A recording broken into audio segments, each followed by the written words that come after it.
People generally say very frivolously that Sagar, you are so lucky that you got to meet Madhuri Dixit. Yes, part of that may have been luck, but there was also a lot of hard work. For 20 years before meeting her, and although it is not hard work when you do something that you love or something that you are passionate about, but I think that meeting Madhuri Dixit was the culmination of my fanship for her. Subscribe to my YouTube channel Awaken with Sagar and don't forget to hit the bell icon to receive the latest updates. Hold your horses, I will show you my clip of meeting her very soon, or you can skip to that part as well, I won't feel bad. But despite the fact that Bollywood has ruined the lives, or especially love lives, of some people like me from my generation and some people from some previous generations as well, and the social media is continuing to ruin lives of the people from all generations after mine. By culmination, I don't mean that my fanship for her or my affection for her work as well has dissipated at all, because sometimes it does happen that some people come into this world, you see them and they end up in evoking those sides of you that even you are not aware of. So that person or those people become responsible for evoking those sides or those aspects or those traits within you. That is a very, very beautiful thing, and that is how you start admiring these people. And why does it have to be Madhuri or Sridevi? Why can't it be Madhuri and Sridevi? Isn't it? Now, unfortunately, I didn't get an opportunity to meet Sridevi ji at all, but now I feel that I am always connected to her. Very few people know that I was a big time Sridevi fan. I still am. I love her. In the first 10-11 years of my life, because her movies were very, very prominent and they were very popular as well. And of course, after Anjam is when I became a Madhuri fan. I'm not trying to denigrate or demean anybody, but it doesn't take much to download videos from YouTube and upload them on Instagram Reels, calling yourself a Madhuri Dixit lover or a Madhuri Dixit fan. That too just for likes. Or sitting next to Madhuri as a guest judge in Dance Diwane, you have to say to her that you are a fan, isn't it? But today let me show you what being a fan truly means. It is not just about me self-proclaiming to be one of the biggest Madhuri Dixit fans. Now I am being very humble here and not saying the biggest fan, because I know a couple of people personally who are very, very big fans as well. But my family members, friends, basically everybody in this world who knows me knows that I am one of the biggest Madhuri Dixit fans. In fact, at my workplace as well, I used to have her big posters stuck to my desk, which may sound weird and people used to think something different of it because their thinking was in another direction. But for me, she has been a very big inspiration. Of course, during my maybe teens or 20s, my affection for her was very passionate as a fan. Over a period of time only, and of course today, I realize that the primary or maybe one of the primary reasons why I absolutely consider her as a very, very inspiring person is the way that she has conducted herself. I'm saying this for the very first time. Actors come and go. They come and they get bitter because they do not receive their dues, maybe. And we all know that every person in this world faces negativity, be it Amitabh Bachchan or Madhuri Dixit or anybody and everybody. Based on whatever we see of them, we do not know anything about their personal lives. But I'm sure that Madhuri has faced negativity as well. Rejections, misbehaving people, unpleasant experiences. But the way she has always conducted herself in public, despite what has been thrown at her in terms of questions, I have never ever seen her getting irked or angry in front of the camera during interviews or at any time. That is a very big thing. It may sound like a very simple thing, but that is a very, very big thing, especially at that position, at that level. It is very easy for her to just, say anything that comes to her mind, but she hasn't. She has always been, she may have been diplomatic, but she has been right. She has done what is right instead of doing what she must have felt like doing at that point of time. And it is not about acting, it is about being a very, very pure and a powerful person from within. That is a very, very big thing that inspires me about her. So before you guys start yelling at me, let's show the clip here. So before this meeting, I had tried a couple of times to meet Madhuri Dixit, and I had decided in December 2011 that if I do not get to meet her before the 31st of March 2012, I am never going to retry. And I was so lucky that there was an Oral-B contest on Facebook. By the way, Facebook has given me a lot. I have to mention this.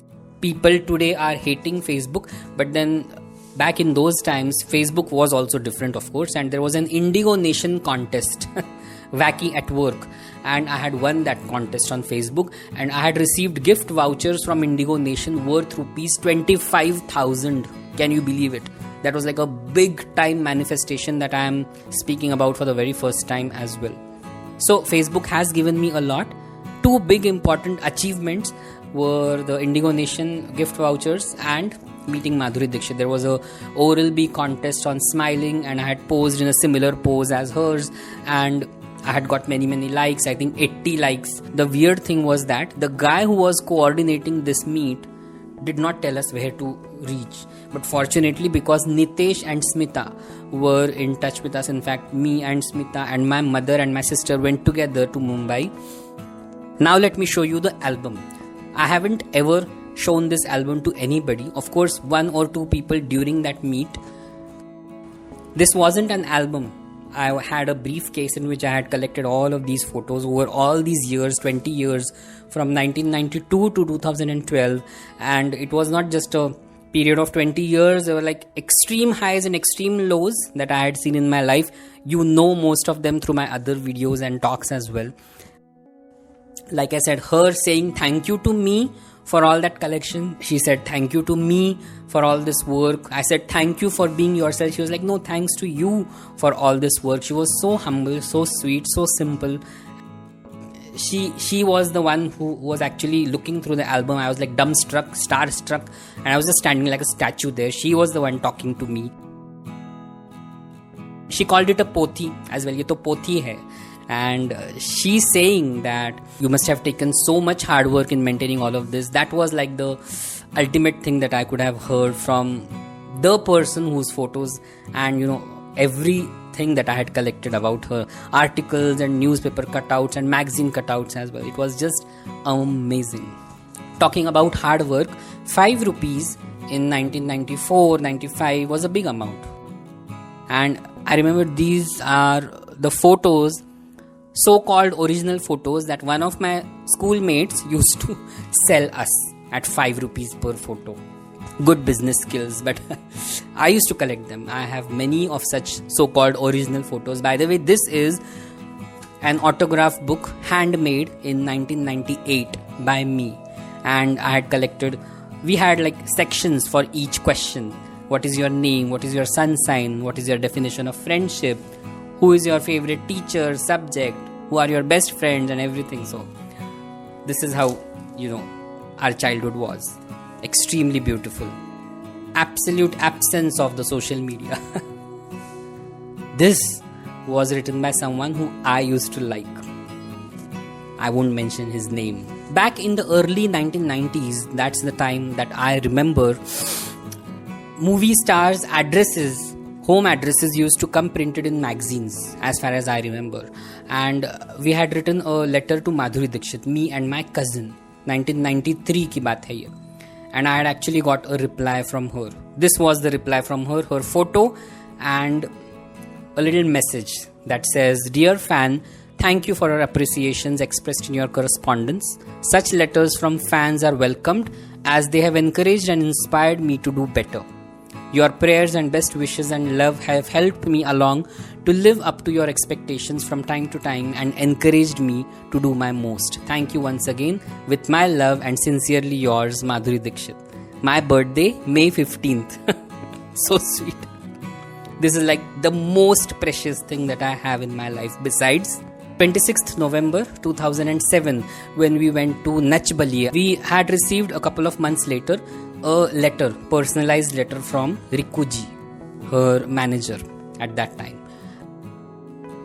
He had sent us a letter thanking us for showing our love and affection, and that they will always remember that.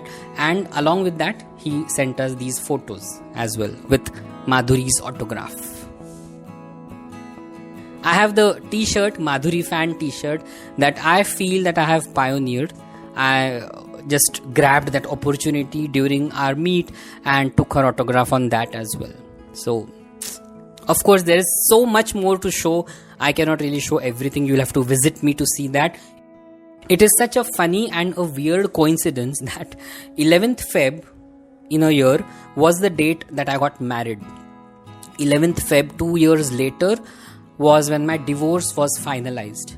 And 11th Feb 2012 was the date when I met Madhuri Dixit. So 11th Feb seems to be a very, very significant date in my life. Besides 2007, when I got to see Madhuri Dixit in Nach Baliye, was when I had my first relationship issue, marriage issue. And 2012, when I met Madhuri Dixit, I had that other major same-sex relationship and breakup. Oh, I cannot end this video without thanking Smita and Nitesh. I will not mention their last names to respect their privacy, but besides me, these are the two people I know who are the biggest Madhuri Dixit fans. They were instrumental, and without their support, I think neither the 2007's meet nor the 2012's meet would be possible. They were very, very kind towards me. Smita recorded the video. It was unexpected, it was not planned, it was a surprise for me. Nitesh clicked so many photos as well, and they were so respectful and kind and helpful towards me. So thank you guys so much.